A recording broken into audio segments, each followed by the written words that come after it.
வெளிப்படுத்தவும் முடியலனாலும் கர்த்தர் அதை பார்க்குறார். எல்லாத்துக்கிட்டையும் சொல்லி தெரியப்படுத்தணும்னு இல்லை, ஆண்டவரோட சமூகத்தில் சொல்லுங்க, என்னை விடுதலை ஆக்கிருங்க ஆண்டவரேன்னு, என்னை ரெஸ்டோ பண்ணுங்க ஆண்டவரை.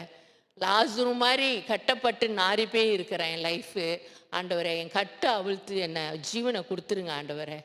ஆண்டவர் உங்களை ஜீவனை கொடுத்து மறுபடியுமா உங்களை வாசனை உள்ள மனுஷனாக மாற்ற போகிறார். லைக் அ டெஸ்டிமனி.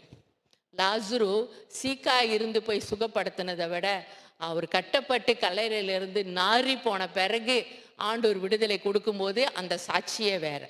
இன்னைக்கு உங்கள் வாழ்க்கையில் எல்லாமே நடந்து முடிஞ்சிருக்கலாம், எல்லாம் முடிஞ்சிச்சு. இனி இதுக்கு அங்கிட்டு புதுசாக காட்டுறதுக்கு அங்கே ஒன்றுமே இல்லை, புதுசாக எதுவும் நான் நல்லதை சொல்கிறதுக்கு அங்கே ஒன்றுமே இல்லை, எல்லாம் முடிந்தது.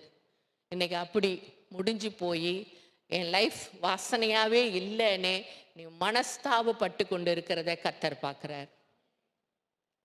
நீங்கள் மனதுருகி வேதனையோடு இருக்கிறத ஆண்டவர் பார்க்குறாரு. இன்னைக்கு ஆண்டவர் என்ன சொல்கிறாருன்னா, லாசுரு நாரி போன சரீரத்தையே நான் என்ன பண்ணேன், உயிரோட எழுப்ப பண்ணி லாசுருடைய சாட்சியை வாசனையாக கர்த்தர் மாற்றினார்.